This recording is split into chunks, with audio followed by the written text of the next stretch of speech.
നമസ്കാരം. വേണു പരമേശ്വറാണ്. മുഖ്യമന്ത്രിയുടെയും കുടുംബത്തിന്റെയും വിദേശയാത്ര വിവാദ യാത്രയായി.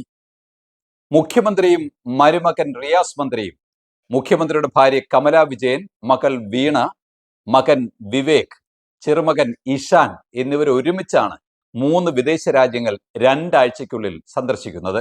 ഇക്കഴിഞ്ഞ 2-ാം തീയതി തന്നെ ദുബായിലെത്തിയ റിയാസ് മന്ത്രിയും വീണയും അവിടെ നിന്നാണ് മുഖ്യമന്ത്രിക്കൊപ്പം ചേരാനായി ഇന്തോനേഷ്യയിലെത്തിയത്.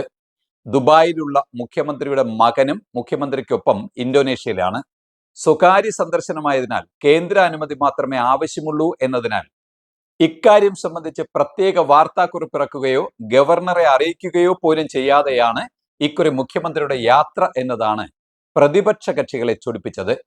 കേരളത്തിലാകെ അലയടിക്കുന്ന ഉഷ്ണതരംഗത്തിൽ ആളുകൾ മരിച്ചു വീഴുന്ന സാഹചര്യത്തിൽ ടൂർ നടത്താൻ പോയ മുഖ്യമന്ത്രിയുടെ നിലപാടിനെ വീട്ടിൽ ആള് മരിച്ചു കിടക്കുമ്പോൾ സർക്കിട്ട് അടിക്കാൻ പോകുന്ന കാരണവരോട് ഉപമിച്ചാണ് KPCC പ്രസിഡന്റ് കെ സുധാകരൻ പ്രതിഷേധിച്ചത്. ഞാൻ ചോദിക്കുന്നു, ഈ മനുഷ്യന് തലക്കകത്ത് വെളിയില്ലേ? ഒരു മുഖ്യമന്ത്രിയാണ് പോകുന്നത്, ചാർജ് കൊടുത്തോ? ആർക്കെങ്കിലും ഒരു ചാർജ് കൊടുത്തോ? ഇവിടെ ഒരു എമർജൻസി വിഷയം വന്നു, ഹൂ വിൽ റിയാക്ട്? ഇത് ആലയെന്ന് പശുക്കൾ ഇറങ്ങിപ്പോകും പോലെ പോവുകയാണോ മുഖ്യമന്ത്രി? സർക്കാരിന്റെ പൈസയാണോ? സ്പോൺസർഷിപ്പാണോ? എങ്ങനെയാ പോയി വന്നിരിക്കുന്നത്? ഒന്നും ആർക്കും അറിയില്ല.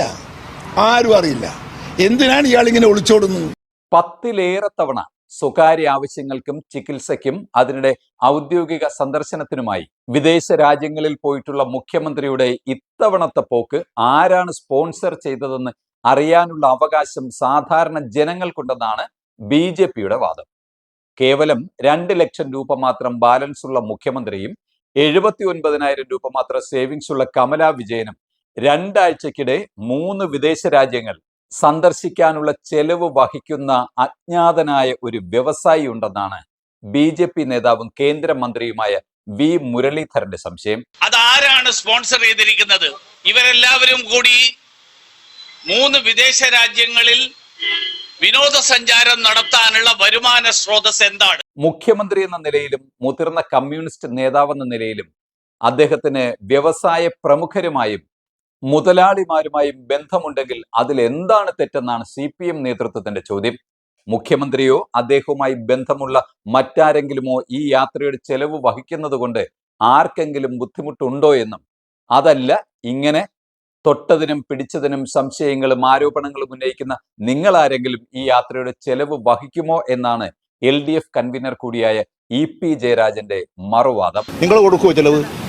എല്ലാവരും കൊടുക്കാൻ ഉദ്ദേശിക്കുന്നുണ്ടോ? മുഖ്യമന്ത്രി അറിയിക്കേണ്ടടിക്കെല്ലാം അറിയിച്ച് അതിന്റെ അടിസ്ഥാനത്തിലാണ് അദ്ദേഹം പോയിട്ടുള്ളത്.